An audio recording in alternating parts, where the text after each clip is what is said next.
rise and join me in the Pledge of Allegiance. Pledge allegiance to the flag of the United States of America and to the republic for which it stands, one nation, under God, indivisible, with liberty and justice for all. Please join me in a moment of silence.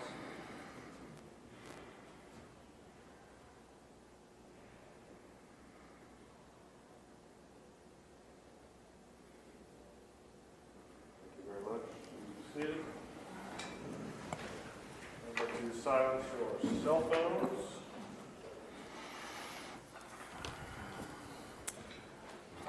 The first item on the agenda is citizen concerns. Is there anyone here to speak on an item not already addressed on the agenda? No one on the phone, Andy? No one on the phone. Number to call in once again is 712-224-6014. Item 2 is approval of the agenda. I'll move it. Second. Second by DeWitt. Hearing no discussion, all in favor say aye. Aye. Those say nay. Passes 4-0. Items 3 through 7 constitute a consent agenda of routine action items to be considered by one motion. Items pass unanimously unless a separate vote is requested by a board member. Item 3 is approval of the minutes of the June 2nd meeting. Item 4 is approval of the claims. Item 5 from Human Resources includes A, approval of the memorandum of personnel transactions, and B, authorization to initiate the hiring process. Item 6 is approval of a contract with Cost Advisory Services Incorporated to provide professional consulting services to Woodbury County, Iowa. Item 7 includes A, approval of resolution adopting and levying special assessment in the McCandless Inter-County Drainage District of Monona and Woodbury Counties, Iowa. Item B, approval of resolution adopting and levying special assessment in the Sandhill Lakeport Inter-County Drainage District of Monona and Woodbury Counties, Iowa. And C, approval of resolution adopting and levying special assessment in the Little Sioux Inter-County Drainage District of Monona, Woodbury, and Harrison Counties, Iowa. I'll move the consent agenda. Second. Second by Raddick. Any questions or discussion? Hearing none, all those in favor say aye. Aye. Those say nay. Passes 4-0. Item 8 from Secondary Roads, County Engineer Mark Nera for action is approval of a resolution for recognizing Breese Lane as part of the Secondary Roads system.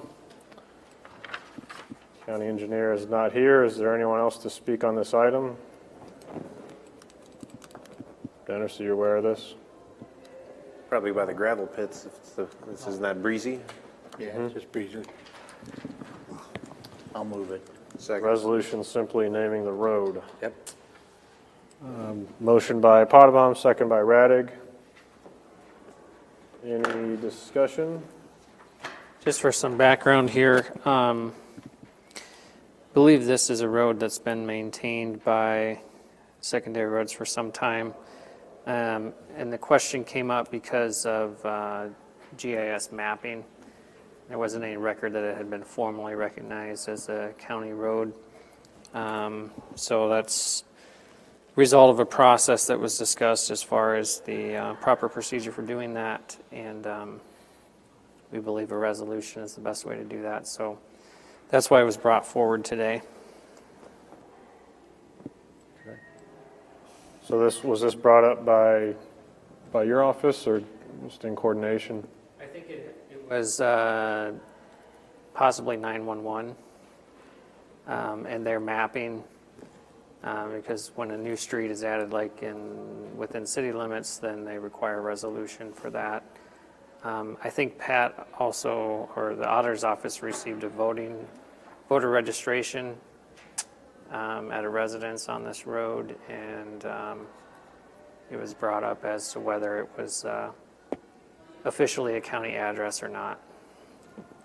It had something to do with real estate too. Diane is over the recorder's office. Right. Yep. They had to do it by resolution in order to put it on. Because I heard about it through the communication center, that there was something that they have to have named in order if they're ever has to dispatch somebody. Okay. Thank you. Any other comments or questions? All in favor say aye. Aye. Those say nay. Passes 4-0. Item 9 is our 4:45 PM set time. This is a public hearing on a proposed 2020 amendment to Urban Renewal Plan, Grow Woodbury County Urban Renewal Area. Includes item A for action, the approval of resolution to approve the 2020 Urban Renewal Plan amendment for the Grow Woodbury County. Probably should wait till 4:45. Oh, I'm sorry. 4:45, not 4:35. That was a test, Dennis. You passed. With that, item 10 from Community and Economic Development, David Gleiser, includes item A for action, approval of resolution declaring support and intent of the placement of historic Route 20 signage on this county state maintained road. Thank you, David Gleiser, Director of Community Economic Development. Again, this board is being asked to pass a resolution to declare the county's support and intent of placing historic Route 20 signage on our county and state maintained roads. The Historic Route 20 Association was founded in 2012 with the mission to work with small communities, small businesses, historical sites, and more to promote travel on the original 1926 alignments of U.S. Route 20 between Boston, Massachusetts, and Newport, Oregon. One of their missions is to seek designations along the original 1926 alignments of the U.S. Route 20 in each state in accordance with local and state regulations. The Historic Route 20 Association has been working with individuals since 2014 to officially designate the Historic Route 20 statewide. In your backup materials, I provided the board with the implementation guide for Historic Route 20 across the state, and this specific guide was specific to Woodbury County.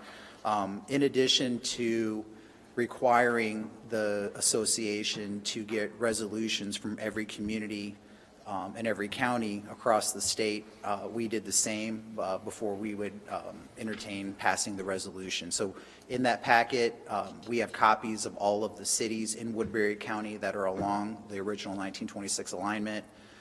We have a funding agreement and consensus between the association's secondary roads that the county will not bear the cost of materials, but we will provide the labor and install the signs and maintain them. And so I intend to work with the association on funding, maybe a MERD grant or something like that, but they have 1 year from the day that we pass the resolution to provide those materials. County engineer supports the route, and it's a recommendation that the board approve the resolution as proposed. So this isn't what we approved last year? No. Okay.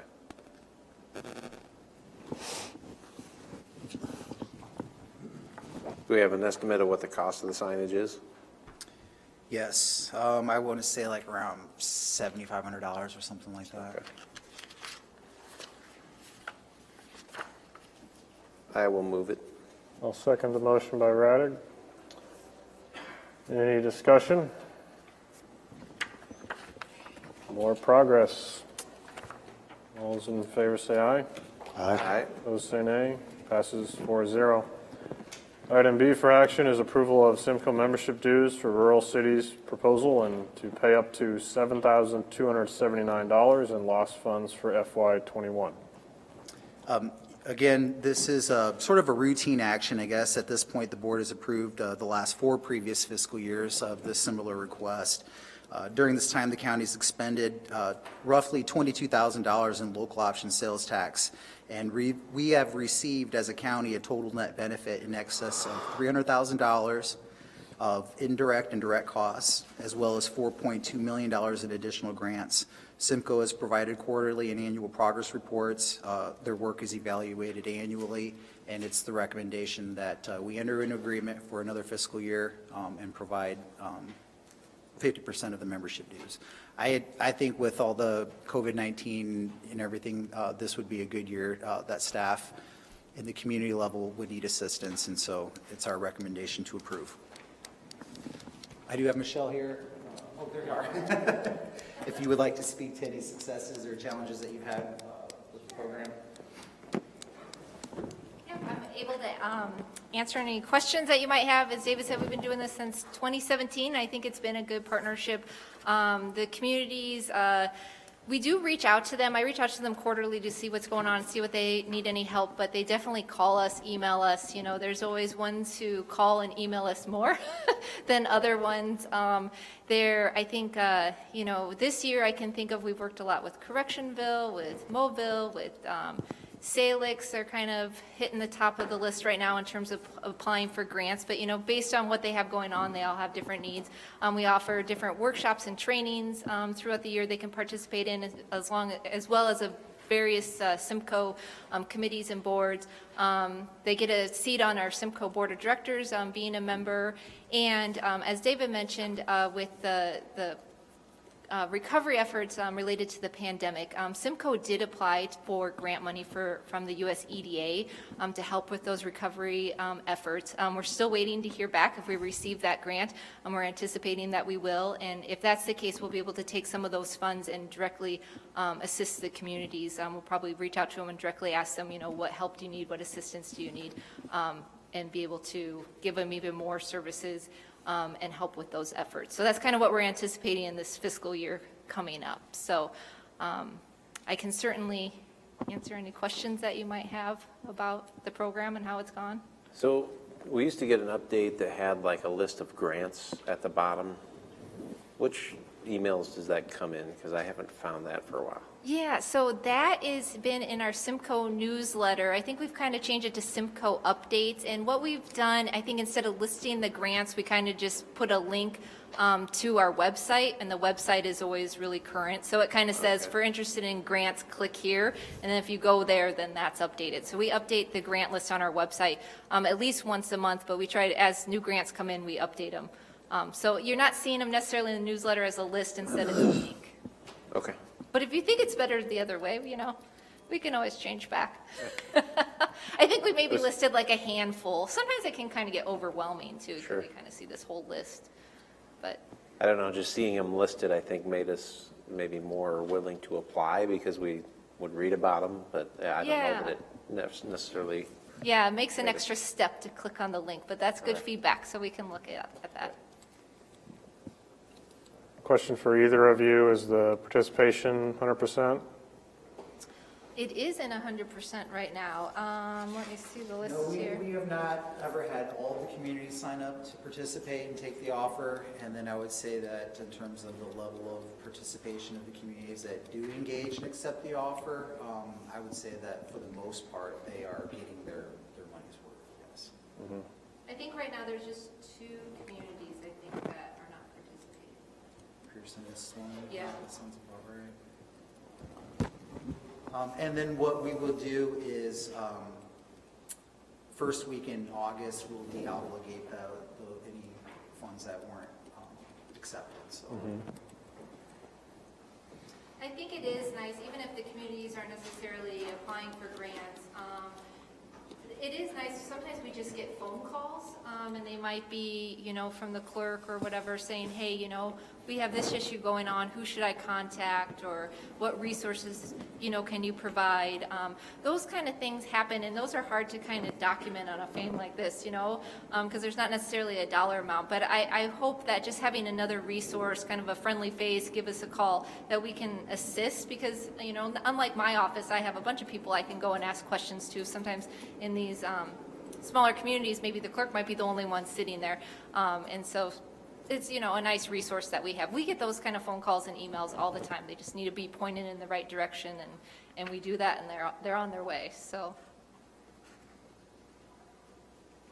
Yeah, this is one of those extra things the county does that I'm most proud of and excited about, because it's truly a, you know, you have skin in the game. The county is able to support something at the right price point, and it does have outsized value for everyone, and it's really just strengthens the partnership with TSIMKO too. So It's been good, and, Yeah. and I'm actually anticipating a little bit more assistance with a handful of communities that we're working on a housing project with, and you know, try to, maybe there's potential that TSIMKO can even manage the LMI portion of the TIF for a couple of these communities. And so I think there's more opportunity this year to do more with the communities.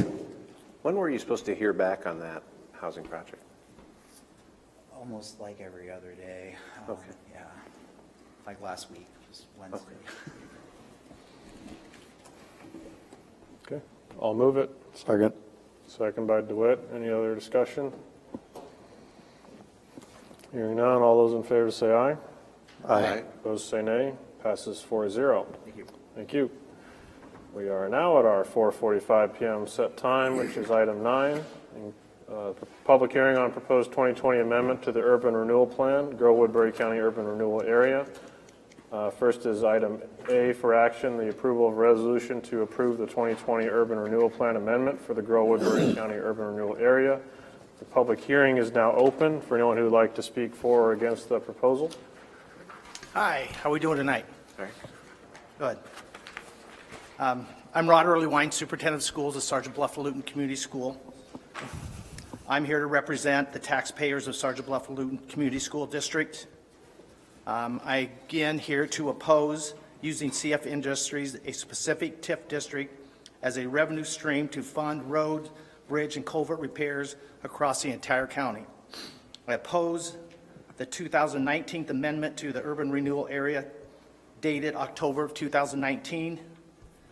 Oppose the issuance of urban renewal tax increment revenue bonds associated within the amendment, and oppose the 2020 amendment to the Urban Renewal Plan, Grow Woodbury County Urban Renewal Area, dated June 2020. Since road improvements are needed throughout the county, the Board of Supervisors should find a way to have all of the taxpayers of Woodbury County share in the cost, not just the taxpayers of the Sergeant Bluff-Luton Community School District. I see in the amendment you did add, not sure why this was added, but in addition, county gravel roads are used by buses from 9 school districts. True, school districts do use gravel roads. We use all of the roads within our school district. It's our position that the area designated by the county by amendment to the urban renewal area, the county roads, does not constitute an economic development area under the urban renewal law, and as such, the amendment is actually unlawful. Economic development area means an area of a municipality designated by the local government body as appropriate for commercial and industrial enterprise. Public improvements related to housing and residential development, that certainly doesn't apply. Or construction of housing and residential development for low and moderate income families, including single or multifamily housing, that certainly doesn't apply. With this recent proposed amendment, seems you are trying to bolster your argument that the gravel roads support the commercial enterprise of farming. We certainly disagree to that. Roads support all sorts of activities within the county, but the roads themselves are not an economic development area. An economic development area is supposed to be a designated area of a city or a county where you want to attract new businesses, and that is appropriate for commercial or industrial development. Roads do not meet that criteria. Thank you. Do you have any written comments that you can? No, Okay. I do not. Are there any other public comments? Any understanding there's pending litigation on this topic? Do any board members wish to offer any response? Hearing none. Dennis, do you wish to explain simply what this amendment does?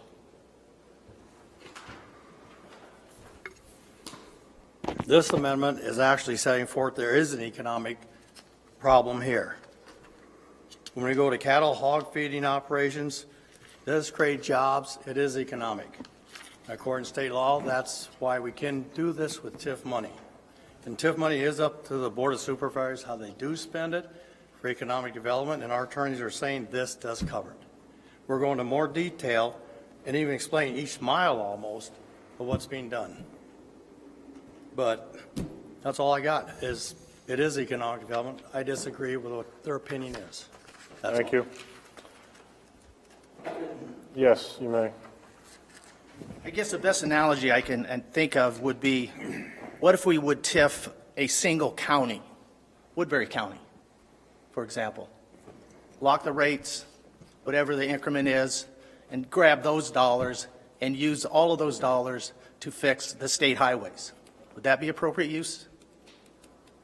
That'd be Woodbury County paying for all of the state roads. Doesn't make sense. Or the state of Iowa being TIF somehow and to fix all of the roads across the United States. It just doesn't make sense. So, thank you. Anyone else to speak at this public hearing?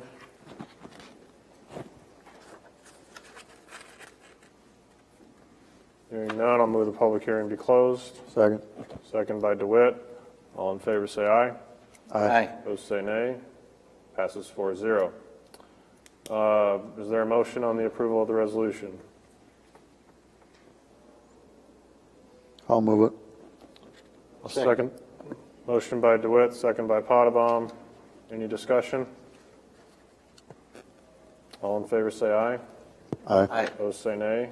Passes 4-0. Item B for action is the approval of a resolution to fix a date for the public hearing on general obligation urban renewal county road improvements loan agreement and issuance of general obligation bonds at an amount not to exceed $10 million. Dennis? Okay, this is just setting the date of public hearing for July 7th at 4:45. To issue, well, all we're doing today is fixing the date.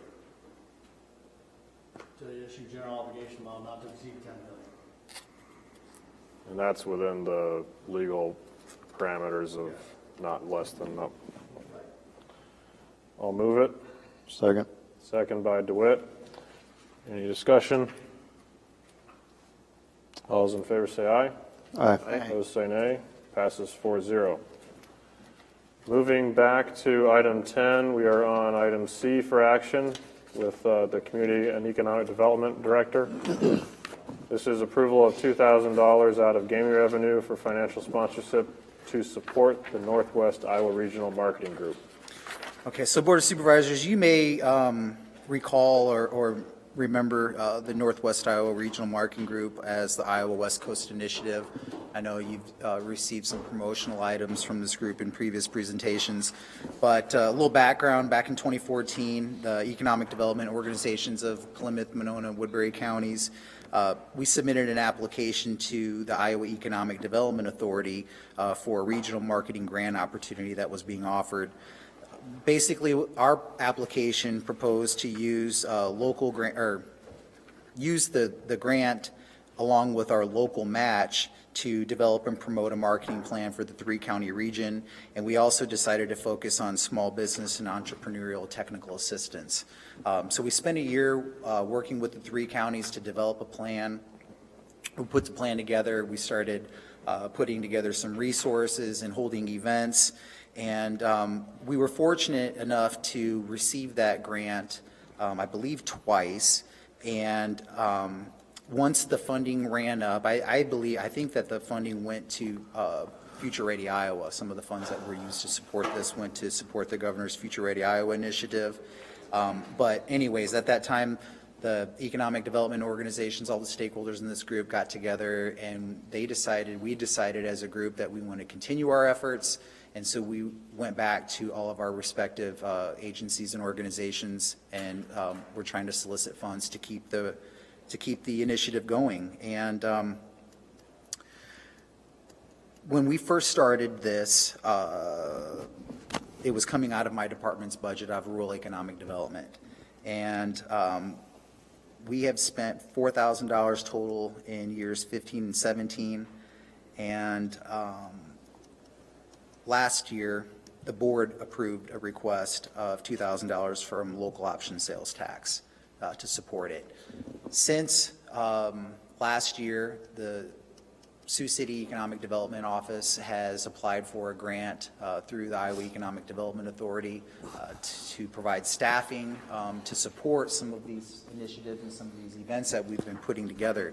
I'm going to let Renee Billings, she's an economic development specialist for the city of Sioux City, talk more about that specific grant and a little bit more about what this group plans to do going forward in the future. Thanks, David. Renee Billings, Business Development Coordinator with the City of Sioux City. The Iowa Economic Development Authority, like David said, ultimately ended the regional marketing grant programs. So we, as organizations, continued those efforts, but with minimal funds.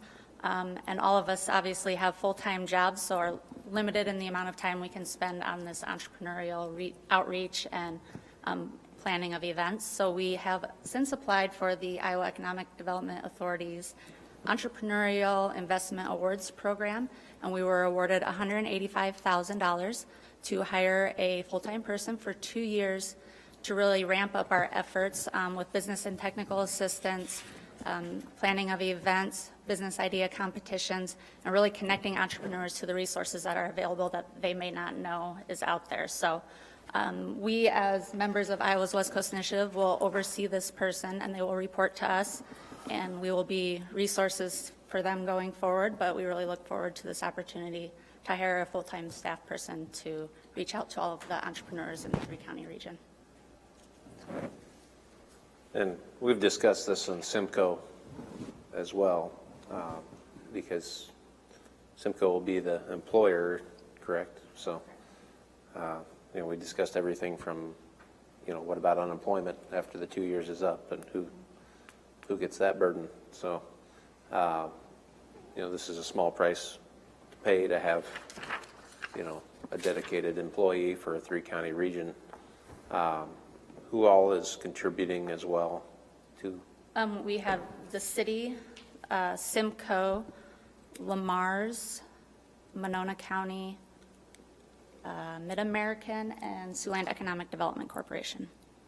And I will add that our plan is to continue this position. We don't want to see it go away after the 2 years, so we will work with them to find sustainable revenue sources to continue this.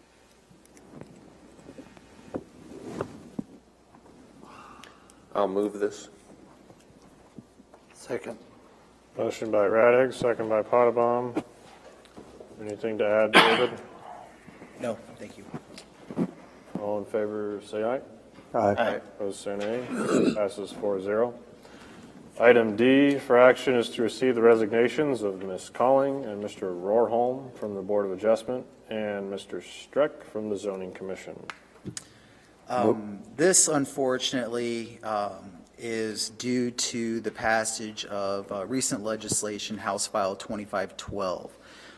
This bill essentially strengthens the Iowa Ag exemption law and makes it so counties are unable to impose building permits or collect fees for any ag use structure.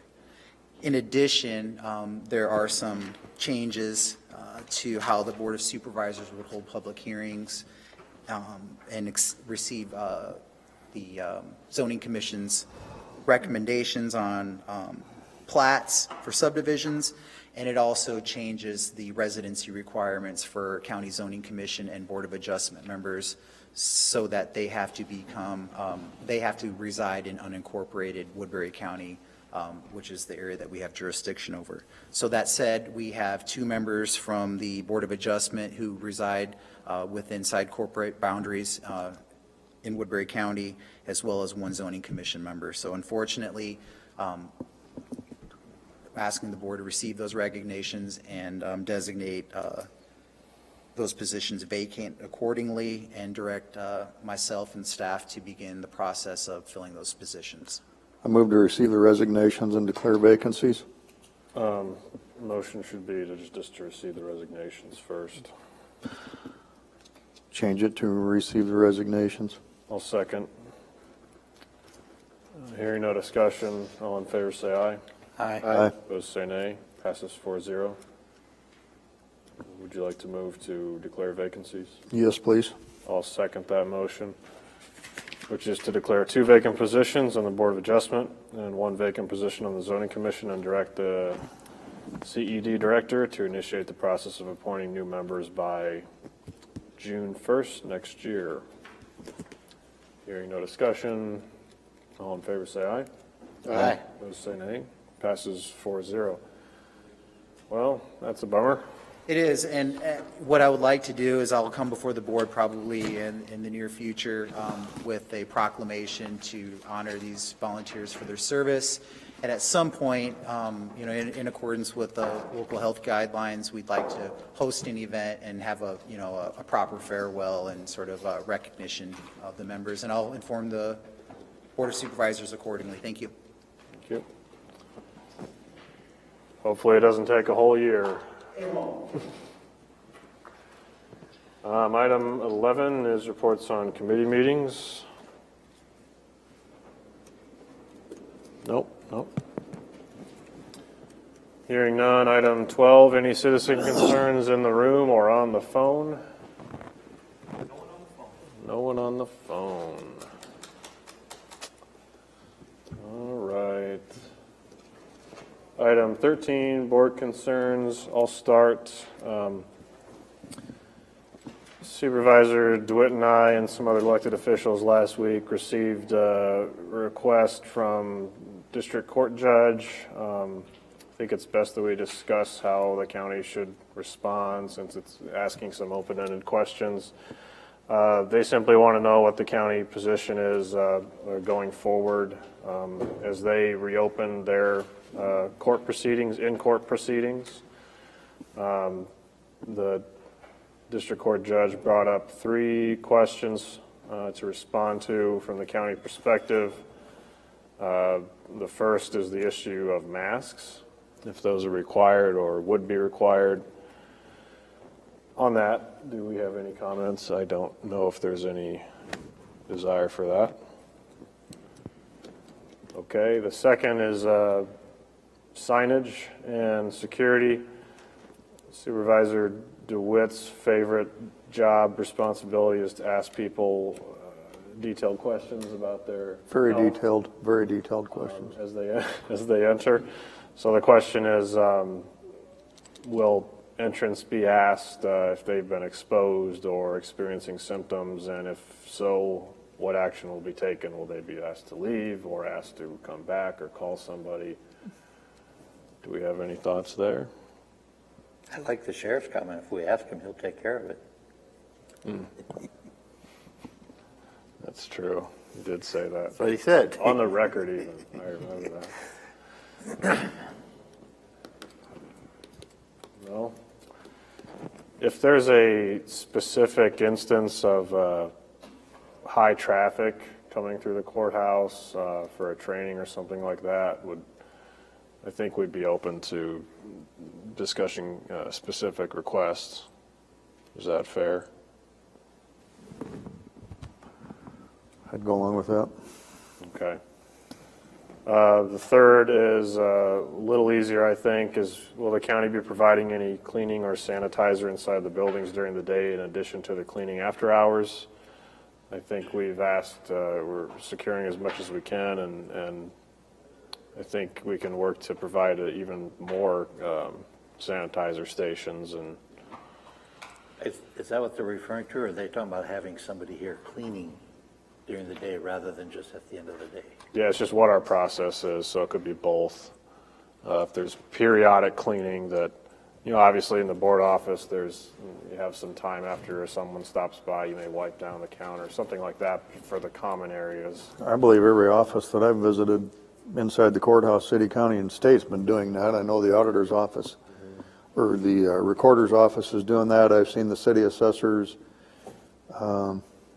No, like I said, I visited just about every office in the building in the last month, and everybody seems to be involved in But spot my sanitizing. question would be the common area up by the courtrooms. If they have a trial going on with jury and all, and they're going to be in and out, and you know how they all hang around the top of the railing up there, doing Yeah. that. We're going to have somebody available. The soonest jury coming in is going to be September, I think. Last we heard, so Last I heard too, I believe. I don't know that I haven't heard of anybody. But if they want to know what we're thinking, because let's face it, this thing isn't going to be over by then, if not restarted by then. Yep. They're not going to do juries in July? Because I think that's what the Chief Justice said, was middle of July they could start. I think at one point they were talking about juries in July, but that's been pushed back to September. There is going to be the resumption of some court hearings, in-person hearings in court, which I think can start early July. And that wouldn't be with a full jury, but we will see an increase in traffic when those start happening.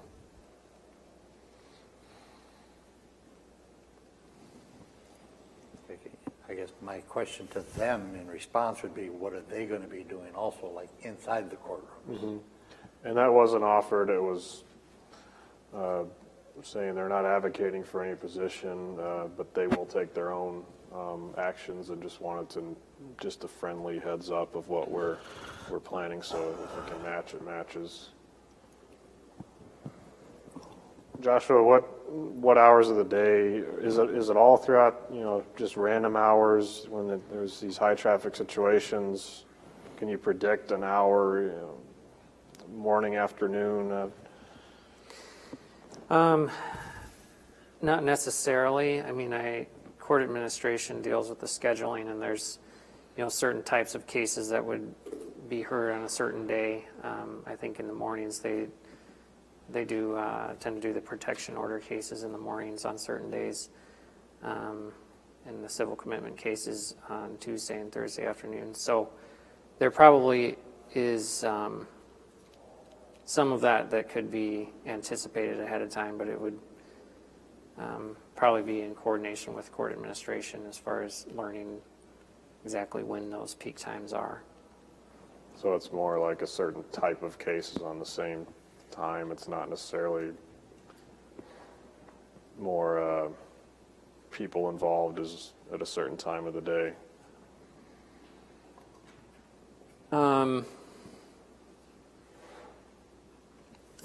It's kind of, most of those types of cases you wouldn't have spectators beyond, who the immediate parties in the proceeding or witnesses in the proceeding. But when you do have the resumption of the in-court hearings, who's ever needed to be a part of that proceeding would obviously be here in person.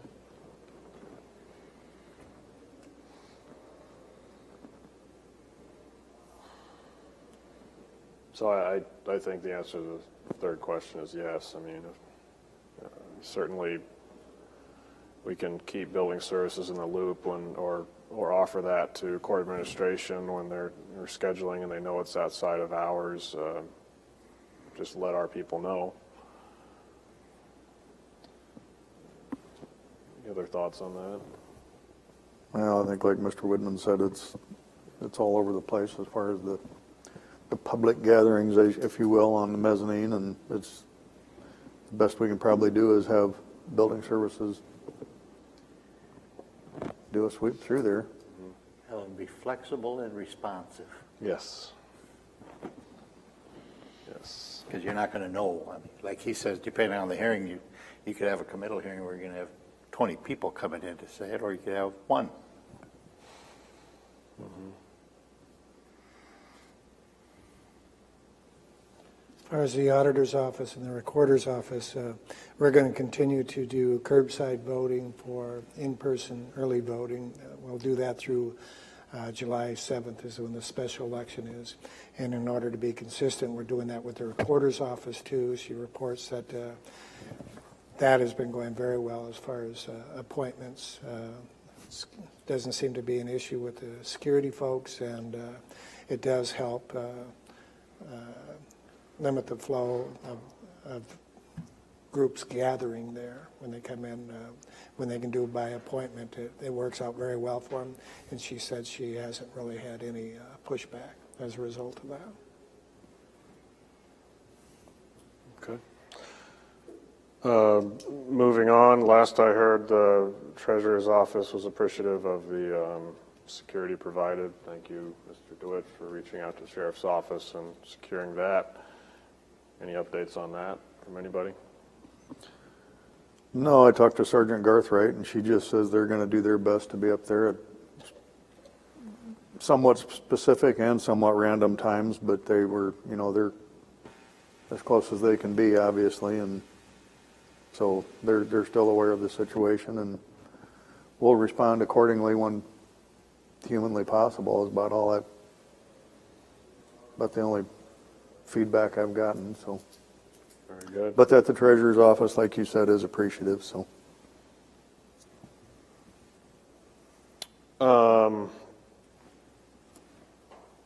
Asked our representative from the sheriff's office to provide a update on the grant, which is just good news. So if you just want to say we got money, then you can just say that.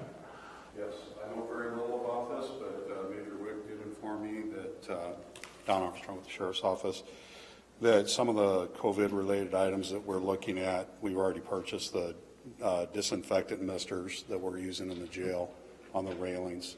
And those are the type of items they're looking at purchasing. That's about all I have. I believe it was $58,000. Sound right? Yes. Good news. Thank you. Anyone else get grant money? Well, the sheriff's office wins this round then. Any other board concerns? Nope. All right.